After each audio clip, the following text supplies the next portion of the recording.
is 9.8 centimeter. So the extension E is equal to 9.8 centimeter. The mass is 1 kg. The period of oscillation or the time period. You see, when I was going through what you sent to me, I realized this question, if you are not careful, you will take it as a simple pendulum because the relations for all of them very, very similar. So for a simple, for a loaded spring or helical spring, the period is 2 pi times root of m on k.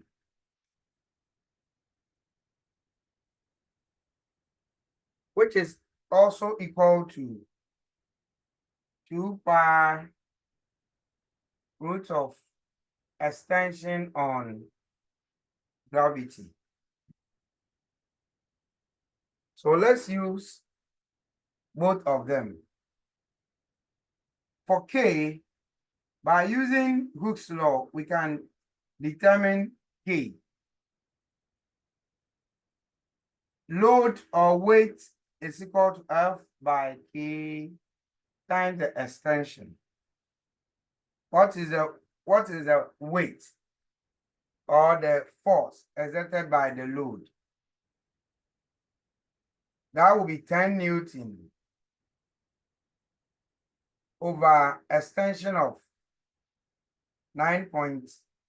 Well, we can use 9.8. So 9.8 times 10 to the power -2 will be for K. So this becomes K is equal to 10 to the power 3 over 9.8, which is equal to 1,000 divided by 9.8. And what is 1,000 divided by 9.8? That will be a little greater than 100.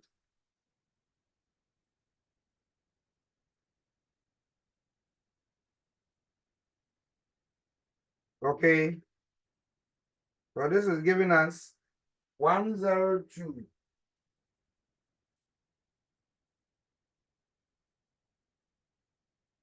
Newton per meter. This is a spring constant. Therefore, T will be equal to 2 pi times 1 over 102. When you divide that, we have the inverse of this, which is equal to this, then square root of this answer. This is approximately 0.1. This is what is within under the root sign is approximately 0.1. By 0.1 is also equal to 1 over 10. So T is also equal to 2 pi times 1 over 10, which is 2 pi on 10, or 5, or pi on 5. So the answer is there. 2 pi over 10 seconds. If we use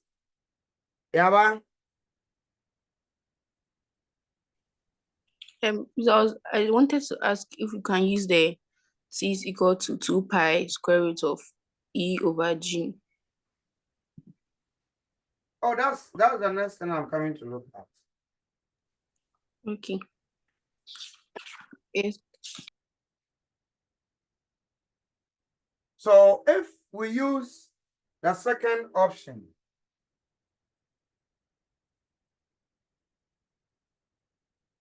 E is 9.8 times 10 to the power negative 2 over J 10.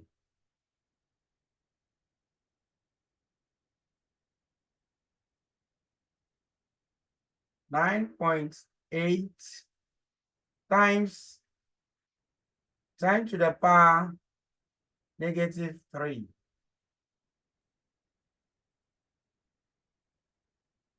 So 0.00098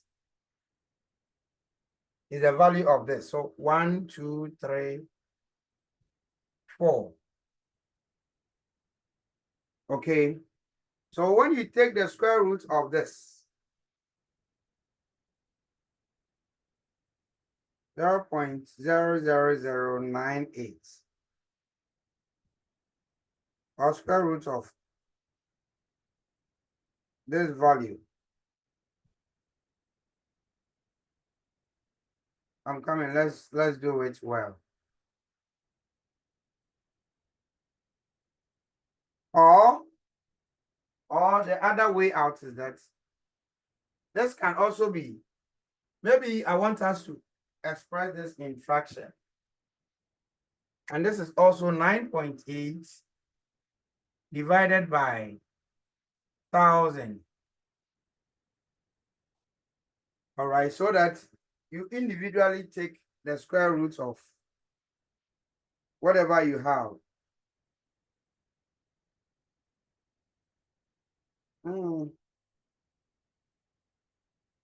The value is the same. So square root of I'm coming. Square root of the answer. Okay, so this is what is under the root sign is also approximately 0.1, because it is 0.098999. So yeah, but it comes back to the same results. Yeah, but you okay?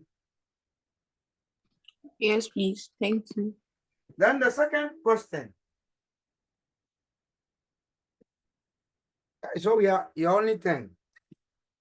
People are tired. The second question. A particle of mass 200 gram executes. So we are told the mass is 200 gram. Execute SHM. The restoring force is provided by a spring of force constant 80 Newton per meter. So K is 80 Newton per meter. The time period. So this is even straightforward. T equals 2 pi on root of M on K. So we won't even go through this. There's 0.331 seconds. 0.31 seconds. Then the third question. The third question says that a mass M is suspended from a spring of negligible mass. The spring is pulled a little and then released so that the mass executes simple harmonic oscillation with a time period capital T. If M is increased, if the mass is increased by small m, then the period becomes this. So when mass is capital M, the period is to big T. Now, if the mass is increased, okay, if the mass is increased by M, so when we have capital M plus small m, we are told that the period becomes 5/4 of this, of T. What is the ratio of small m over big M? So this is the question at stake. All right. So we know for a loaded spring, its time period is directly proportional to the square root of the mass. Please, over here, whenever you apply this relation, it means K is constant. K is constant. So there's no need bringing 2 pi roots of m over k. K would cancel, 2 pi would also cancel out. So in a situation like this, relate the period to the root of the mass. Okay, so we know for T1, this is directly proportional to square root of capital M. For T2, this is also directly proportional to big M plus some small m when m is increased. So when we take a ratio of T2 over T1, we have root of capital M plus small m over square root of capital M. So that both will be equal to root of capital M plus small m all over capital M. Now we are told that when the mass is increased by small m, the period becomes quarters of capital T. So it means T2. It means that T2 is equal to this. So we have 5/4 of T all on T equal to square root of, when we divide this by the denominator m, we will have 1 plus small m over capital M. T would also cancel. So 5/4 will be equal to root of that. But when we want to eliminate the root sign, we have this squared, this squared. Okay. So we'll have 1 plus over big M is equal to 25/16. Because you are looking for this, because this is what you are asked to look for. M over big M is equal to 25/16 minus 1, which gives us 25/16 minus 16 all divided by 16. And this is equal to 25 minus 16. What is 25 minus 16? 9. 9 over 16.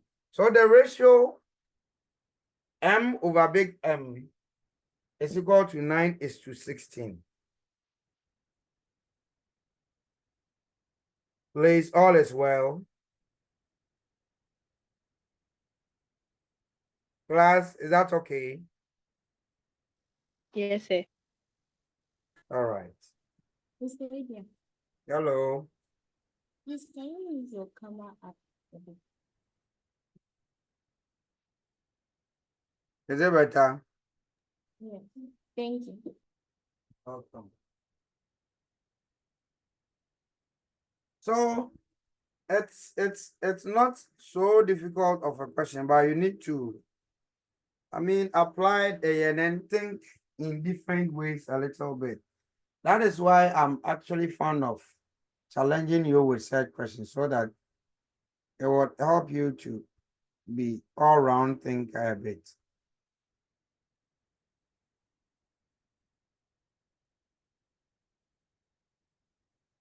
I'm dropping a shot of whatever is on the board to the platform too.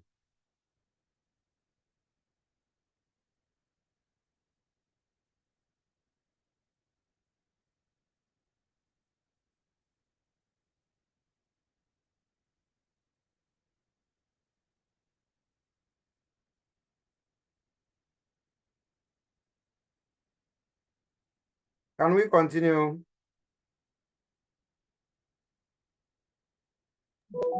Yes, please. Okay. So Inshira, I've dropped whatever is on the board onto the platform as well. Okay.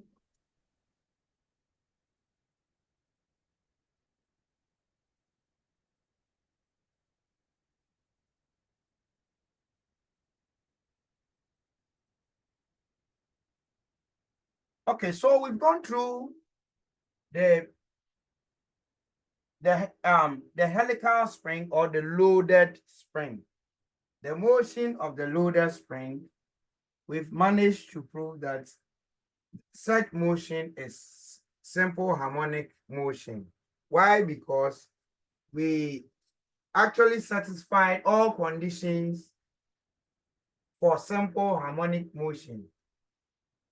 And that is, we were able to establish the fact that for the oscillating body, its acceleration is directly proportional to the displacement. And this we could obtain such relation as A is equal to minus K over M Y. This we saw to be constant because this is constant. Then the mass has to do with whatever is attached to the spring. So this becomes the mass M. We are taking the spring to have a negligible weight or mass. Its mass can be overlooked. Okay. So the K is what defines how rigid the spring is. And so we concluded that A is directly proportional to minus Y. Then we also observed that for the oscillating body, the restoring force is also equal to Hooke's law. F restoring is also equal to Hooke's law, which is also directed towards the mean point. Okay, just as the acceleration. And so all the three conditions necessary for a body to execute simple harmonic motion was actually obtained. Okay, then we went through the time period and then saw that for an oscillating body,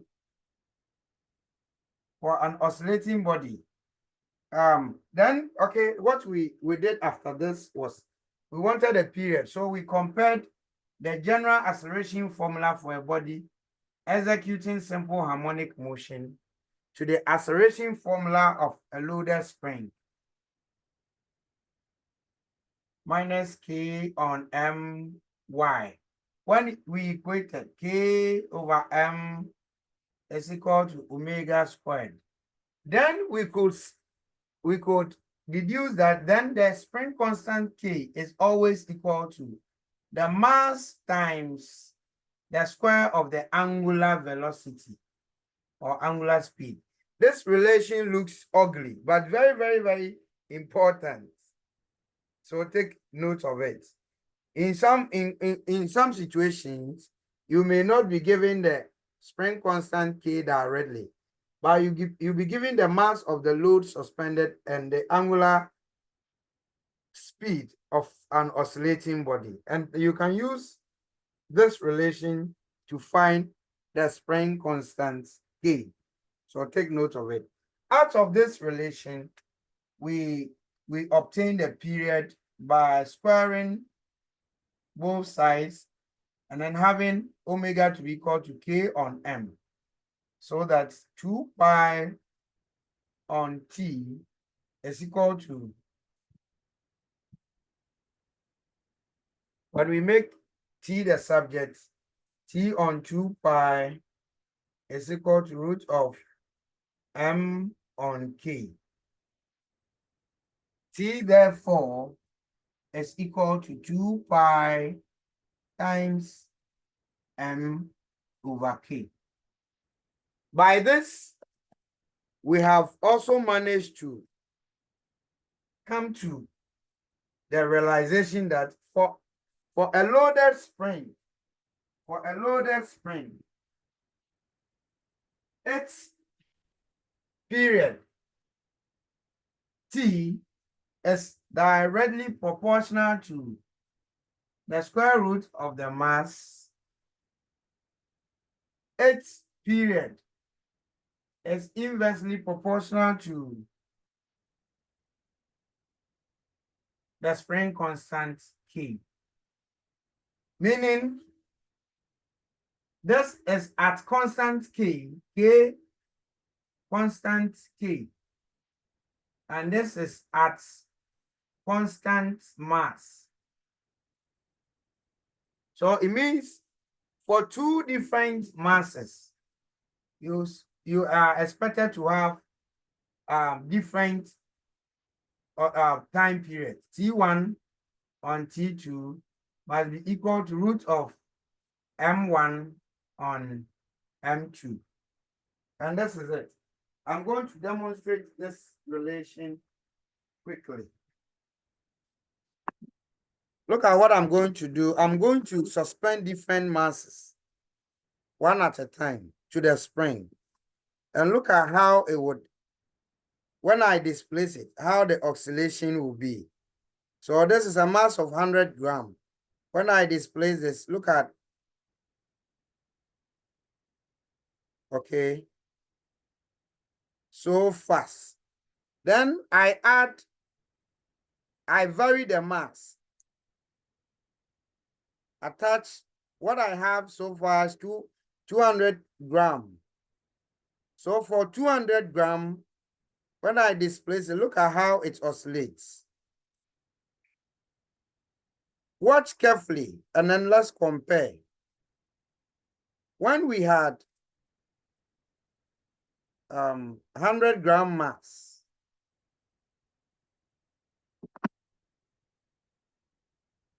for 100 gram mass,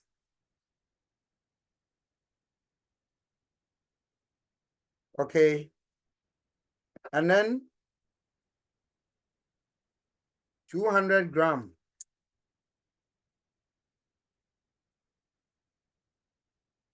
Which of these two situations is the oscillation so fast?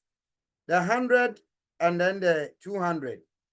Which of them has a faster oscillation? 200. Open your, 100. okay, I have differences here. So look at the 100.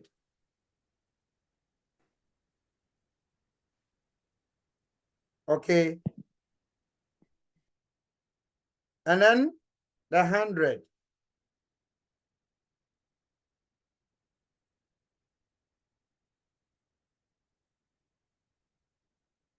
Which of these two oscillations is so fast?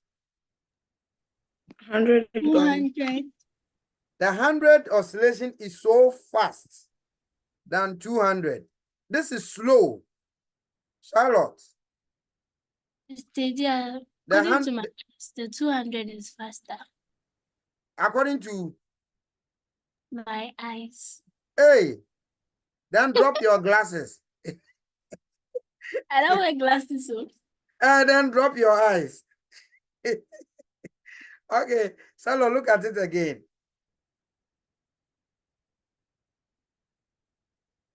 Okay. Then when you add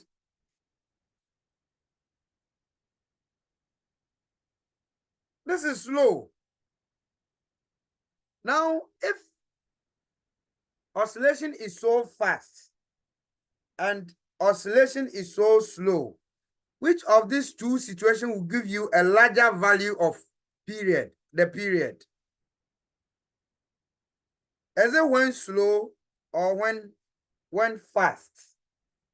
When slow. When slow. So I'm adding another 300, making 300 grams. And look at it. Very, very, very slow. Like Mr. Bia talking. Okay. So the slow oscillation would give you a larger time. So when I'm to count it for maybe the oscillation for 10, look at how difficult the whole counting will be when the mass is less. Counting oscillation for a loaded spring. So when I disturb it, it is even gone. In oscillation, we don't give it large displacement, small. Okay, 1, 2, 3, 4, 5, 6, 7. Okay, and because it is not suspended on a rotor stand, it is not regular. So if it's 1, 2, 3, 4, 5, 6, 7, 8, now then it stopped. Then if I add on and I'm counting, look at how it will be. 1, 2, 3, 4, 5, 6, 7, 8, 9. Now when I make it 300 and I'm counting 1, 2, 3, 4, 5. So this makes counting easier. So it means the load, the magnitude of the load varies the oscillation. T is directly proportional to M, meaning when M increases, T would also increase. When M decreases, T also decreases. Is that okay?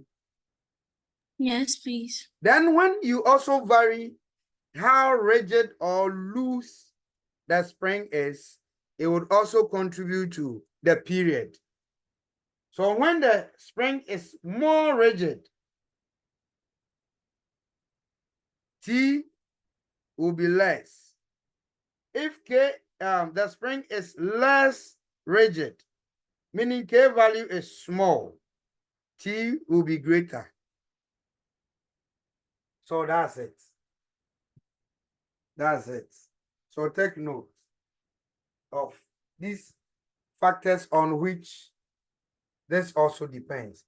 We can also connect this relation as, because period is also total time over number of oscillations, we can also connect T over N to 2 pi over M on K, so that T is equal to 2 pi N times M on K. What this means is that if you are to determine the time for a certain number of oscillation, maybe 10 times, 20 times, and you know the spring constants, you can determine the total time without going through this counting, oscillation and counting and timing. So we can use this to as a theory for the experiment without actually doing it. But that depends on when you know the spring constant T. Any question? Amma? Sir, please, the N, we have to change the degrees to the number itself. Oh, it's just a number. N is a number. Maybe I am, whilst the body oscillates, I'm counting for 5 oscillations. So this is what I mean. Assuming that the load is 300 grams as I have at the moment. Okay, when I'm to count for 5 oscillations, this is it. 1, 2, 3. Don't forget, a complete oscillation is always such that when I displace it in this direction, it must go and come. So when I displace it downwards, 1, 2, 3, 4, 5, 6, 7, 8, 9, 10. So I've counted for 10 complete oscillations. So N here is equal to 10. Am I okay? Yes. All right. Please, any more questions? Let's look at the practical application of Hooke's law.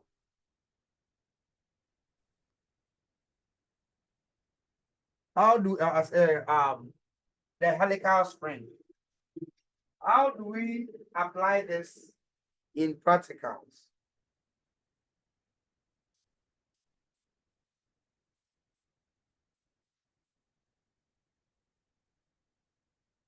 We can use this to determine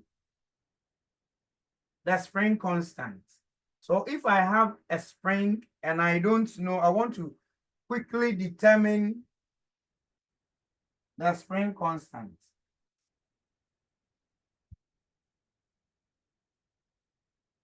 The quick way of doing this is that I know F is equal to Kx. I have different masses. So I have M in gram, and I'm looking for extension produced. So I'm beginning with maybe 100, 200, 300. What is the extension? This is how you do it.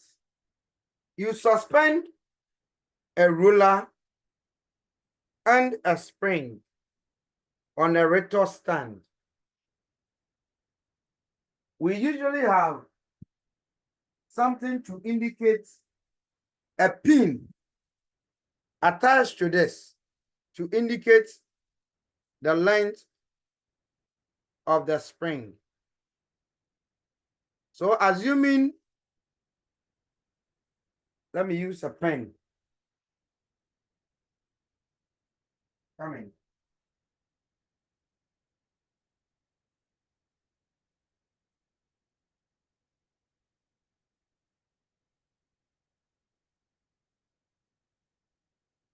So I have the pen in here to help me do my reading. Now, once a ruler and then the spring is attached, meaning that the uncoiled length of the spring gives me the length L of the spring. So by what I have, it means my spring length, the length of the spring is around 3 centimeters. This helps me to measure, even though we don't use this, but I'm only improvising.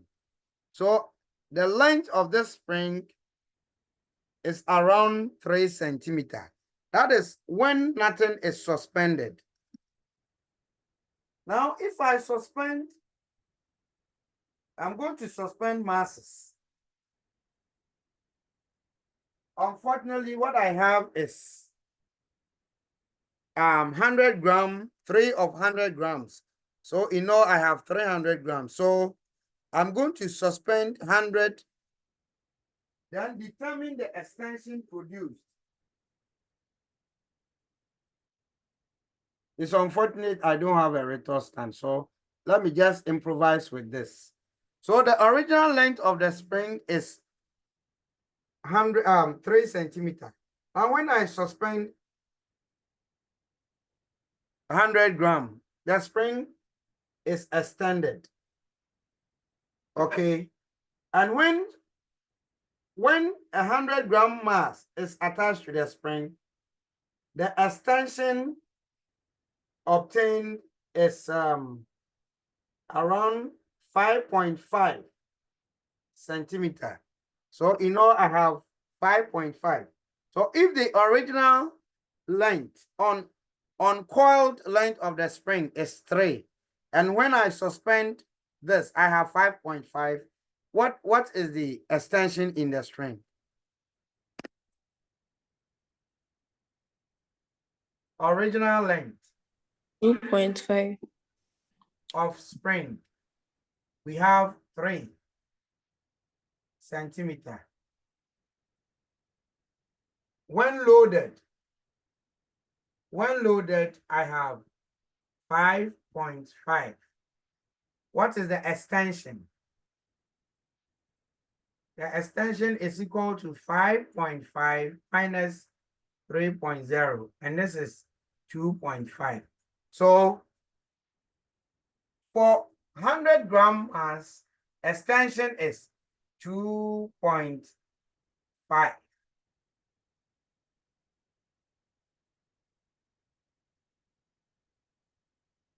So this mass of 100 grams is giving me this extension.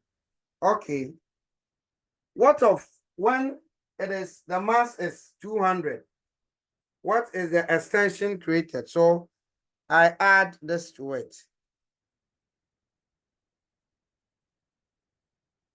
When 200, the extension I have here, I have an extended spring of length 6, approximately 6. Okay, it's more than 6.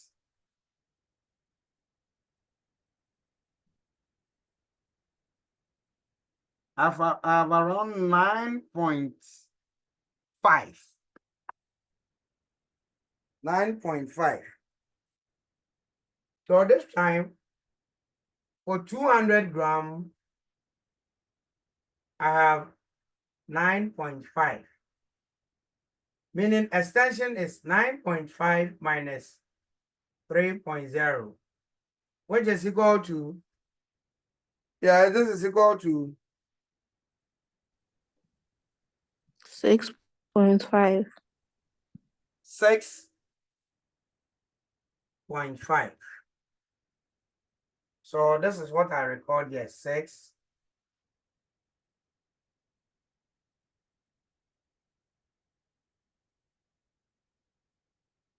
Then, if it is 300, what is the extension produced?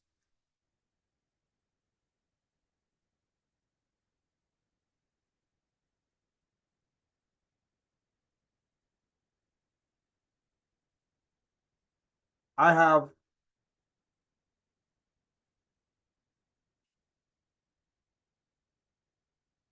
100 around 12.5, close to 13, but let's assume it's 12.5. So 300, therefore extension equals 12.5 minus 3. And this is also equal to 9.5. 9.5.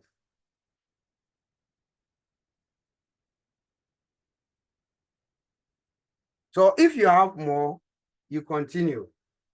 When you finish, let's plot a graph of. Mr. Adia, Hello. please, aren't recorded calculated values supposed to be in 4 decimal places? Oh, I'm coming. I'm not adhering to that for now. I'm not Yes, please. looking at him. So plot a graph of maybe mass against mass on the vertical axis and then extension x on the horizontal axis.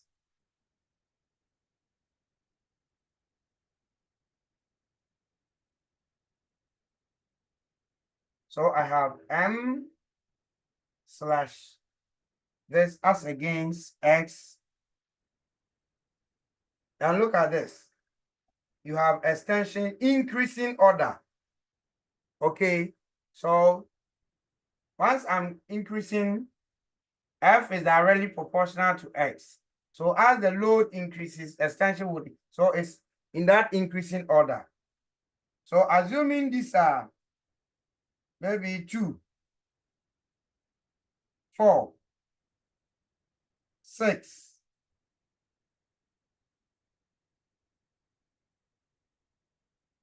8, 10. Then my masses 100, 200, 300. It means 100 gram is to 2.5. This is 3. So 2.5 will be here. So this goes with this point. 200 gram is going for 6.5. This is 6. 7 is here. 6.5 will be here.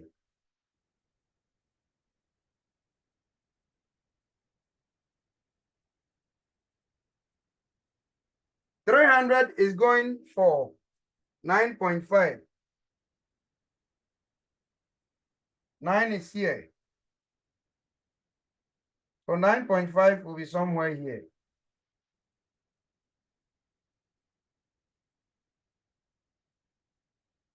And when you join, you have a straight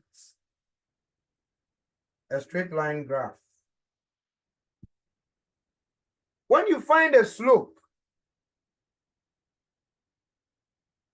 of this line,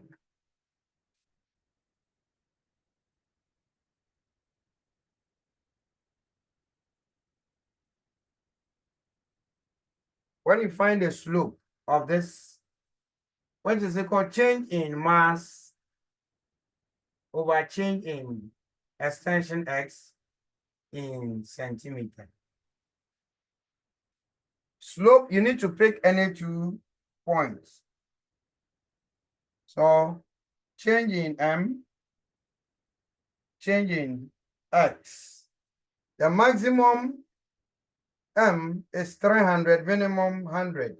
So 300 minus 100 over horizontal maximum 9.5, minimum 2.5. So 200 divided by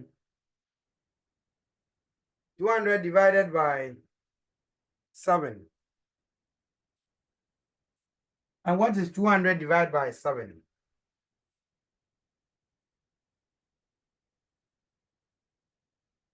What is 200 divided by 7?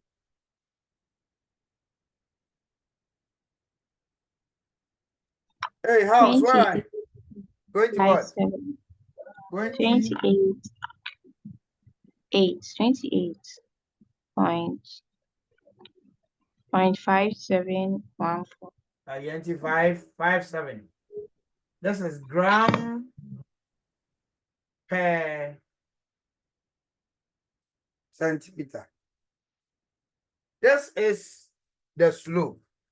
Now, what is the meaning of this slope? From Hooke's law, F is equal to Kx. When I make K the subject, I have F on X. F on X is equal as M on X. This is because I can easily convert this change in mass to weight. I can easily convert this extension in centimeter to meter so that it will suit Newton per meter. Okay, so what it means is that the slope S is equal to the spring constant. So slope for force or mass or load, graph of load or mass or force against extension, the slope is equal to the spring constant. Slope equals spring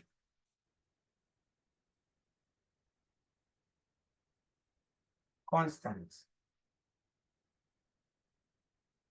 So this is one application of it. So if I have a spring and I want to quickly determine the spring constant K, I look for even masses increasing in that order. So when I suspend 5, then I suspend 10, 15, it must give me even extension. So for just even 2 values, when I know the load and then the extension they produce, I can use that to find the spring constant K. Now, if you find the area under this graph, for a graph of force, mass, or load against extension, if you find the area under the graph, the area, this is a triangle, half base times height, or half height, which is a force or mass. Don't forget, force and mass are related. Half height, which is force, okay, times base, which is extension x.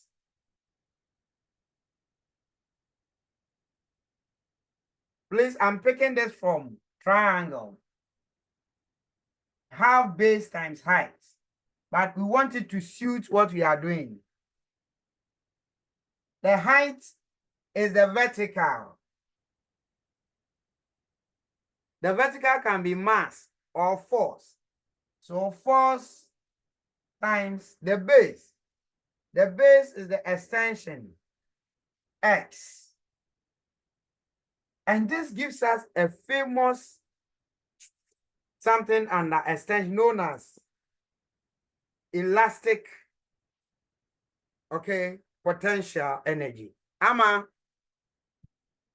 Sir, please, you'd rather turn it around. I know. This is an extension. Amma, I know.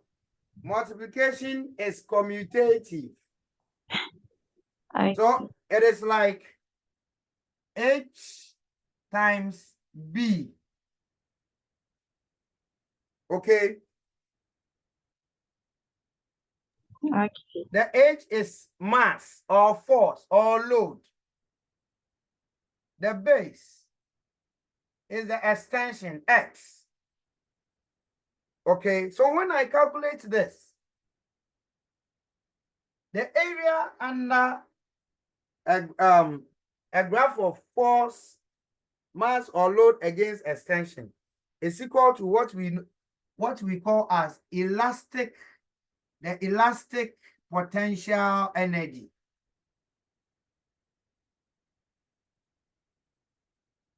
And we'll be looking at that energy possessed by the body. Elastic potential energy, we can even derive it from this graph. Half times force. Force, we can express it as Hooke's law, Fx, or Kx. This is the force, which is Kx, times extension x. So we have half Kx squared. And this formula is the elastic potential energy possessed by a spring. So for a graph of force, mass, or load against extension, we can derive two important things. The slope. The slope is equal to the spring constant, which is a value that determines the rigidity of a spring. Then the area under the graph, okay, also gives us the elastic potential energy, which is the work done in stretching a spring. You see, as we were doing, we were just stretching the spring. Okay, extension. By extension, we are stretching it up. I've really misplaced. Okay, it's here. So as we were varying different masses suspended, we were just stretching it. So the elastic potential energy is the work done in stretching or compressing the spring. Please, is that okay? So this is one practical application under springs, determining the spring constants and then the elastic potential energy. Any question? You want to move on? All right. Then another practical application is this.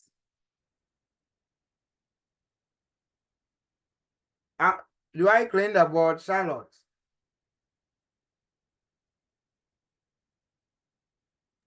Please Charlotte. wait, Ma, let me take a screenshot.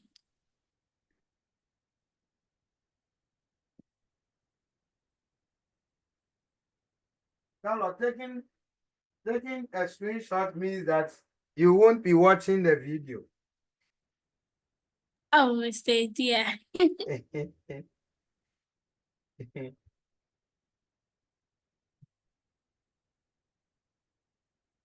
you I'm done? done. Yes, please. Thank you.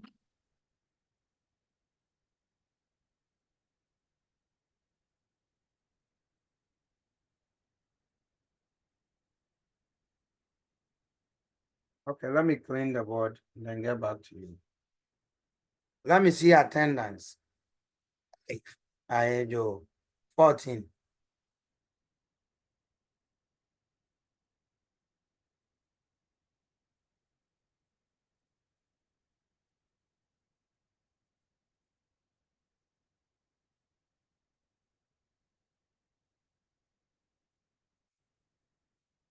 So we can use Hooke's law to determine the spring constant and then the elastic potential energy.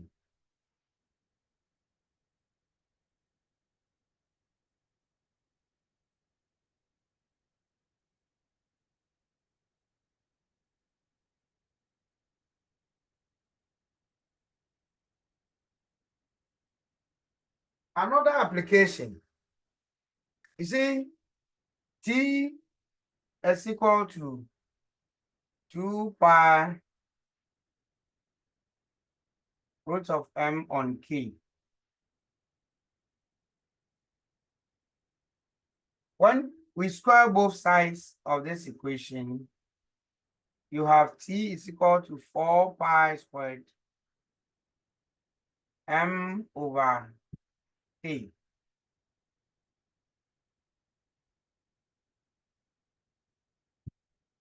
All right. So Please. in practicals, No, please.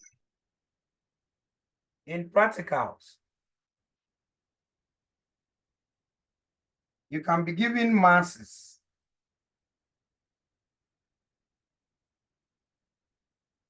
If it's given to you in gram, it isn't compulsory that I change it to kilogram. No. It's also not compulsory that I change the masses to forces. So I'm giving different values. Maybe 20 gram, 30, whatever. Okay, in that increasing or decreasing order. 40, 50. Then you are asked to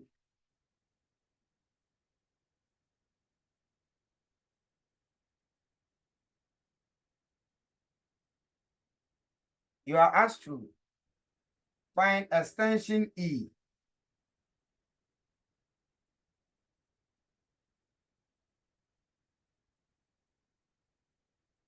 Okay.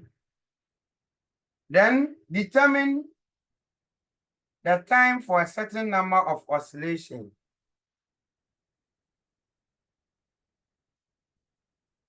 Determine the time for a certain number of oscillation.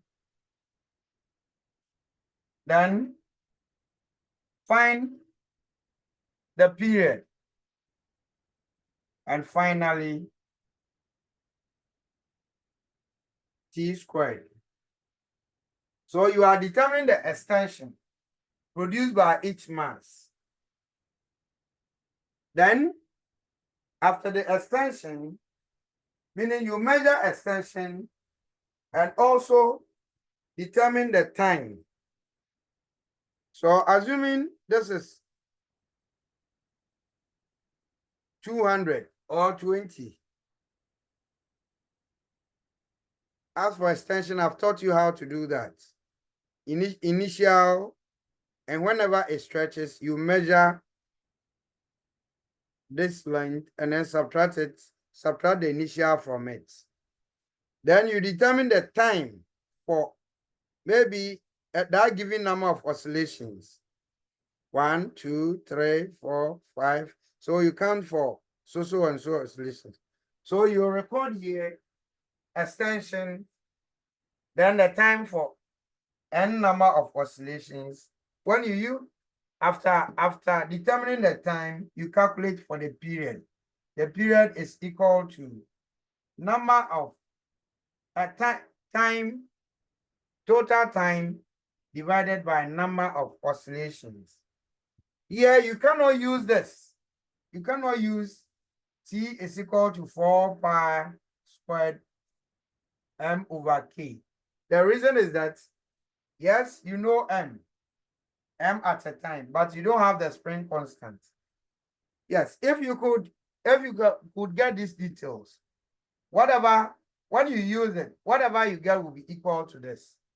But once you don't have this, then this period will be equal to the time obtained here divided by the number of oscillations. Is that okay? So you Yes, record it here, and then the square of this one is what you record here. Okay. In a situation like this, then maybe you are asked to plot a graph of T squared against M. So plot a graph of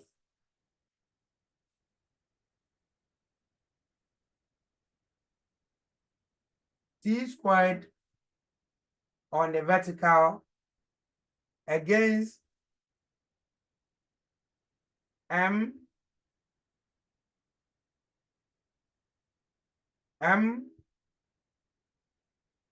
or X. Oh, sorry, E. whichever way. Assuming this is the case, vertical t squared, horizontal m.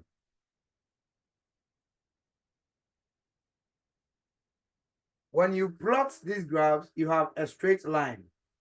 A straight line because you know m, t is directly proportional to m. So when m increases, t would also increase. Okay, and so this is relations that are directly proportional. When m increases, t would also increase. And so it's a direct proportional relationship. So when you plot it, graphs you have, or when m decreases, t would also decrease. So it's a both situation gives you a direct proportional thing. The reason for which this would give you a straight line graph. Is that okay? Then find the slope. For such graph, slope would be change in t as against change in m. But what's the implication of the slope? The slope, which is delta t over delta m. From the theory, this is what we have. We have t squared is equal to 4 pi squared m on k. So let's have m on k multiplied 2 by 1 on m. So we have t squared over m equal to 4 pi squared over k. What it means is that whatever value we get for the slope, because we'll calculate it from here, we can use the slope value. So you have determined your slope, S. You realize that the follow-up question is that then evaluate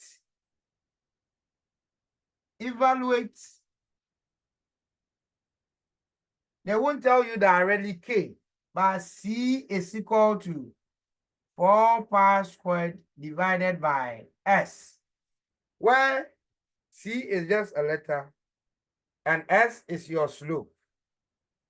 That slope value you had here. If you are asked to find something like this, then the implication is that they are looking for the spring constant k, because if I have t squared over m is my slope, so s for slope equal to 4 pi squared over k. When I make k the subject, I have k is equal to 4 pi squared over s. 4 pi squared over s, which they have equated that to c. It means c is equal to k. It's a question that has the intention of you calculating for the spring constant k. One of the practical applications of it. Please, is that okay? Yes, please. So we are basically playing around the time period of oscillation of the loaded spring and nothing else. We are just playing around it. Okay. Sometimes the graph, instead of t squared against m, would also be given as m against t squared. And if the graph is about this, then the slope for this graph S will be equal to change in m over changing t squared. What is the implication of this slope? Using t squared, t is equal to 2 pi root of m over k. T squared is equal to 4 pi squared times m on k. From this equation, we have to make m over k the subject. M over t squared rather. So we eliminate k over 4 pi squared here. So k over 4 pi squared. There's that. So we have, let me clear this part of our solution and then put it here.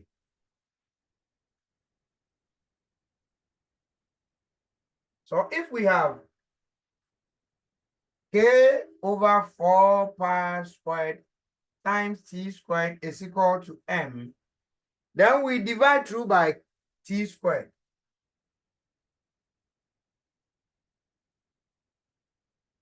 Then we have m over t squared is equal to k over 4 pi squared. It means that our slope is equal to this. So s is equal to k over 4 pi squared. So after using your graph to calculate for the slope, they will now ask you to evaluate k is equal to 4 pi squared times s. Then it means they are now asking you to calculate for the spring constant k. Class, are you fine? Yes, please. All right. It can also be a graph of extension t squared against e. Okay. And this is also coming from, don't forget, period is equal to 2 pi times m on k, or t is equal to 2 pi times e on g. So if it's about plot a graph of t squared against extension, then the intent is to use this. This time they may want you to use this to find acceleration due to gravity. So simple. So these are some of the practical applications of this. Any question? No, please. Thank you. Inshira, any question? No, please. All right. Then let's move on to energy possessed by a body executing simple harmonic motion. And that's the last area under SHM. Or before we look at energy, at least we have 15 minutes. Let me see if I can get some friendly questions so we can try, okay, before moving on to energy, which is the last part we'll be looking at under SHM.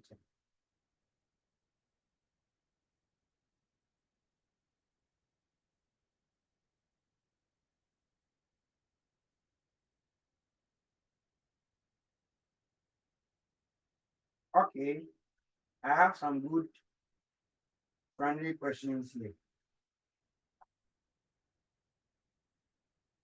Calculate the period of oscillation. Are you writing? Calculate the period of oscillation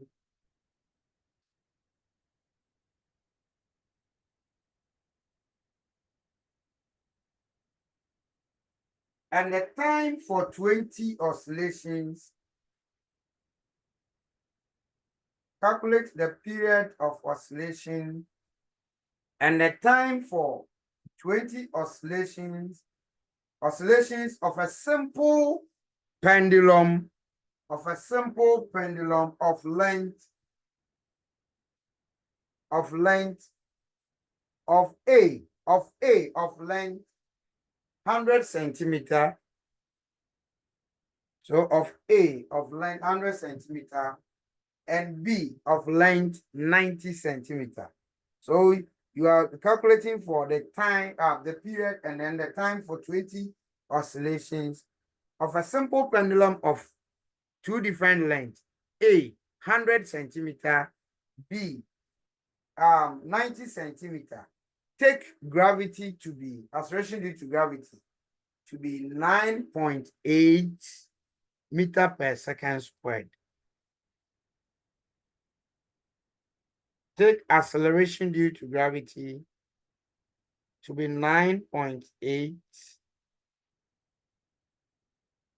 meter per second squared. So calculate the period of oscillation and the time for 20 oscillations of a simple pendulum A of length 100 centimeter and B of length 90 centimeter. Take G to be equal to 9.8 meter per second squared. So I'm giving you 5 minutes to work around this, and it's 2:18. Start work.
You have 2 minutes more.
Are we true? Class, are we true?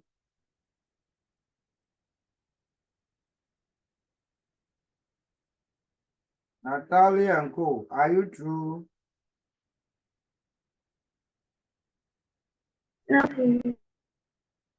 Aye.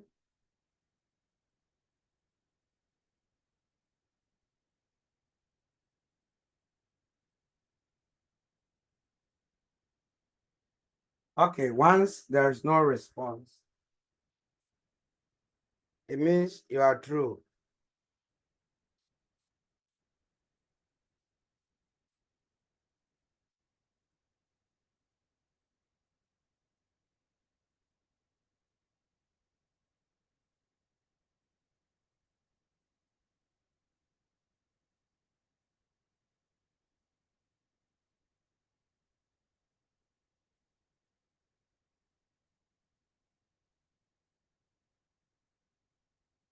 The moment you give questions, people are dropping. Eh? Eh? We were 17, including myself, meaning you are 16. And now I'm getting 10.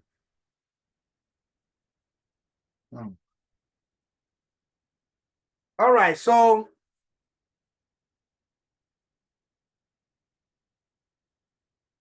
Lizzie, what did you make for the period in a length of 100 centimeters? What did you get for the period?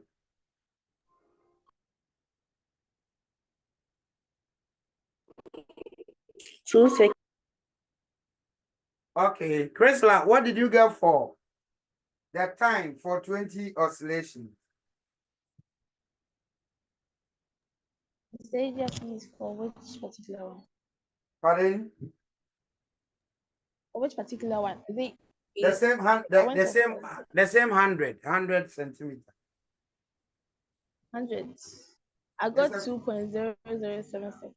No, it's what I mean is that it's a 2-in-1 question. You have to calculate the period and the time for 20 oscillations. So, Oh, yeah. Lizzie, so what did you make for the time for So 20 the time I oscillations? got for 20 oscillations, I got 0.996. Chris, like you are getting something wrong here. Lizzie, what did you make for the time for 20 oscillations?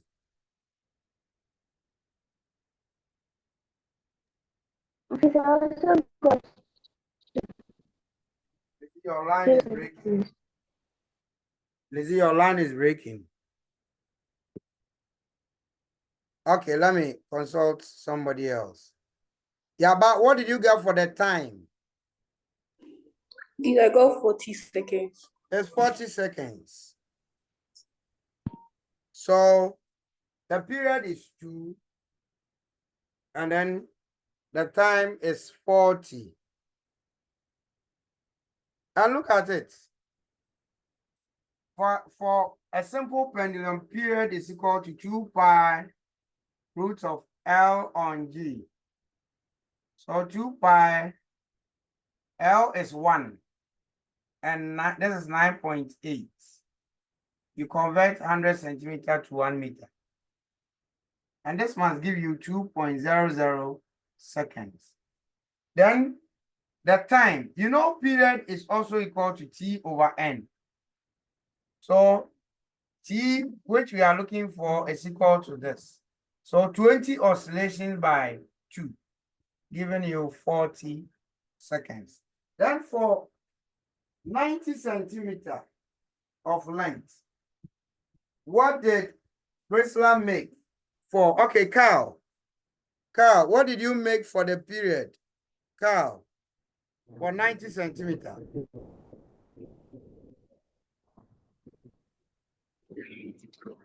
I got Your line is 1.904 seconds. 1.90 seconds. And what did you make for the total time? 38.1 seconds. Thank you. That's correct. So it's not so difficult something. Okay. Okay, so I've posted another work set. This time it's more practical to the group. So look through the group. I have two graphs.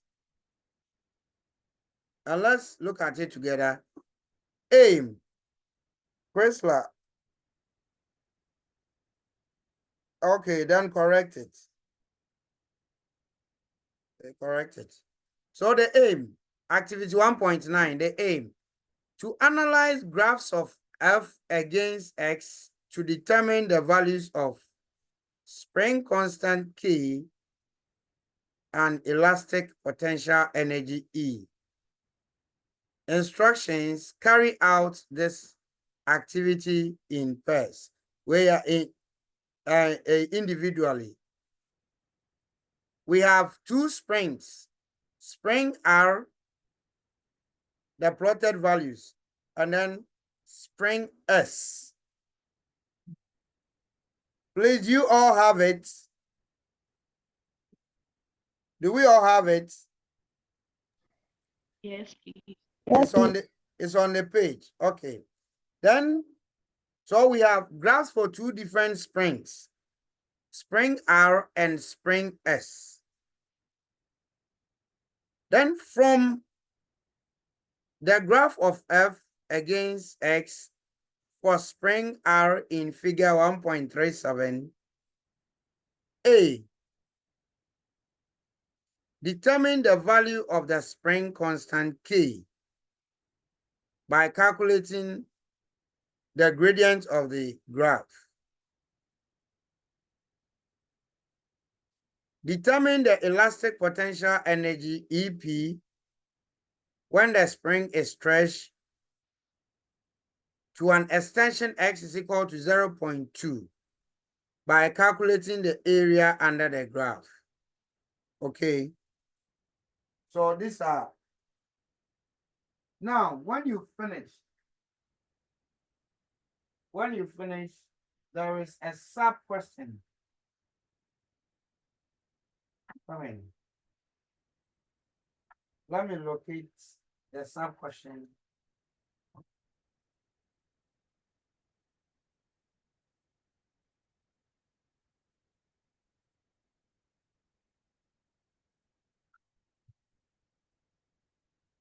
Okay, then.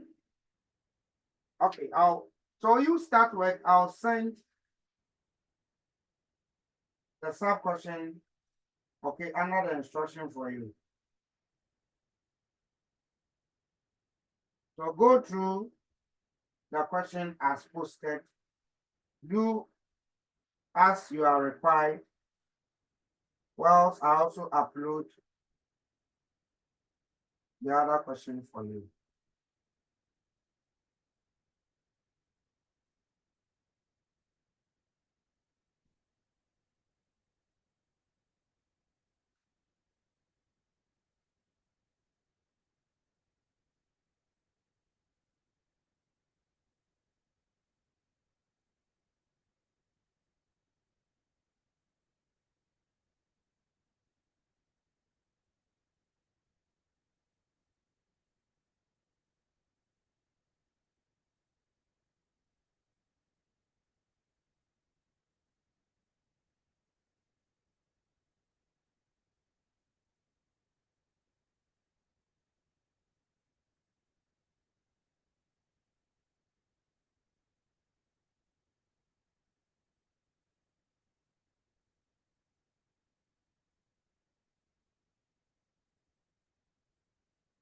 Okay, so I forwarded the other question.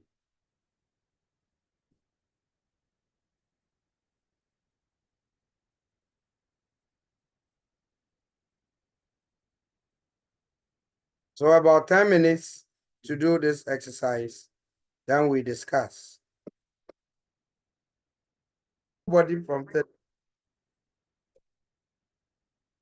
So, because the spring constant K of this is 40, K of this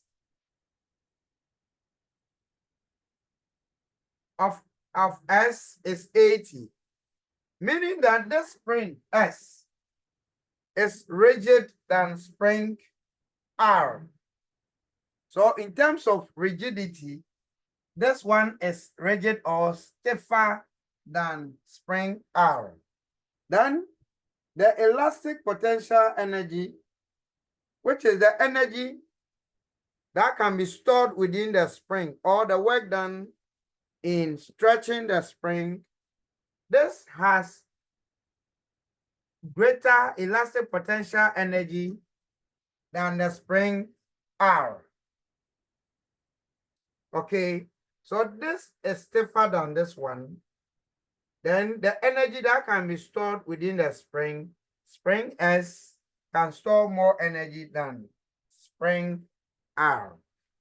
These are the two main deductions we can have from the two graphs given to us to analyze. Please, any question? Any question? All right, so if you don't have any question, then this is where we draw the curtains on today's meeting. We'll end this on Monday, but we'll write a test. We'll write a test to be sent to your parents. So be ready on all the areas. I'll design the test, okay, with that friendliness so that answering it wouldn't be so difficult, but you have to think through it to answer. And that will be, I think, the last day of our meeting. We are ending on the 9th. So maybe 2nd,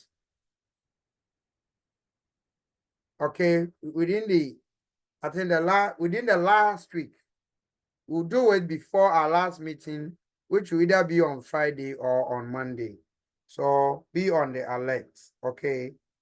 All right, so this is where I end today's meeting. Thanks for your time and everything. I would send you, of course, work so that it will engage you. Okay, send me a message. Send me a message. All right. Okay. When are we going to school? The school, I have to check and then get you informed, Amma. All right. So bye-bye to all of you. Have a very lovely weekend. Okay. Bye-bye. Bye.